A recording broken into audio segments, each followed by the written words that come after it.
When you think of humans, what comes to mind? The old man asked. A flock of his feathered grandchildren gathered around, all paying rapt attention to the ancient sage. War, piped up one fledgling. No, making peace, piped up another. The old sage nodded grimly. Anything else? He asked quietly. Helpers, liars, brave, loyal, cowards. All these words were thrown out in hopes of catching the sage's ear, but it was not until Freelac, his oldest son's child, spoke softly discontented did their grandfather react. All true, he said, and stretched his pinion feathers to his grandson, but Freelac has the entire race explained with but a single word. He looked over the young flock gathered at his feet and said, like most races, ours included, there are humans that are kind. There are some that are wicked, others joyous, some solemn.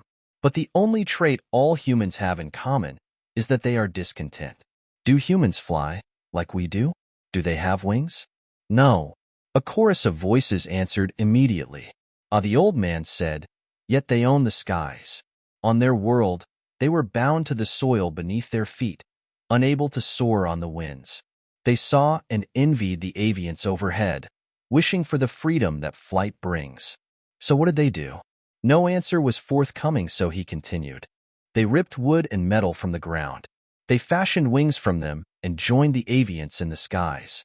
But still they were not content. They had to go faster, farther, quieter, higher. They had joined the feathered masters of the air, but they needed to beat them all. They needed to beat the air itself. Stunned silence greeted his words. He quietly continued, do humans have gills, like the fish in our waters? No, came the reply, not so loud as before. Yet they mastered the water, did they not? They envied the fish and creatures of the oceans, wishing that they, too, could breathe the life water provided and float endlessly upon the heart of the seas. So they ripped metal and wood from the ground and forced the ocean to give up its mysteries. They found ways to breathe under the waves and travel to depths that would crush the hardiest of the ocean-faring denizens. They were not content with swimming and gasping for breath at the tops of the waves. They had to beat the ocean itself. Not a chirp was heard. All the fledglings listened to every word that dripped from the old sage's beak. And then, humans looked to the night sky. They were not content with being the masters of their entire world. They wanted new worlds to walk on, to explore, to bend to their will. A small squawk or two of alarm escaped unbidden from some of the children. Humans ripped wood and metal from the ground and took to the stars, the sage said. And what did they find there, my children? The old man asked. The drones, Freelac said quietly with a shudder, as if speaking their name may bring the blight down upon them. Yes, the drones. The ancient bird replied. Our captors, our slavers, ours and a dozen others the humans helped us. One small bird piped up, eyes bright.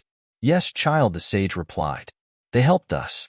When the drones attempted to enslave the humans, they fought back. The drones had no idea what they were dealing with. They had never fought a race so tenacious, so unforgiving, so discontented with losing before. They never stood a chance, but the humans beat the drones, and were all killed themselves, right? That is what my sire says, chirped one, letting out a low, soft laugh. The sage said, oh no, child. The humans are not gone for good. Yes, they beat the drones.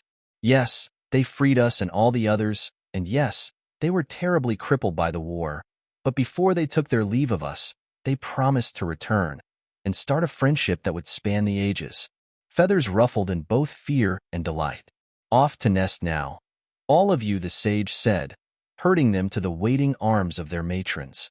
Grandfather Freelac said, is that why you step out every night to scan the stars? Do you look for their return? The humans? Smiling, the old man wrapped his wing around his grandson. Freelac, you always were a smart egg.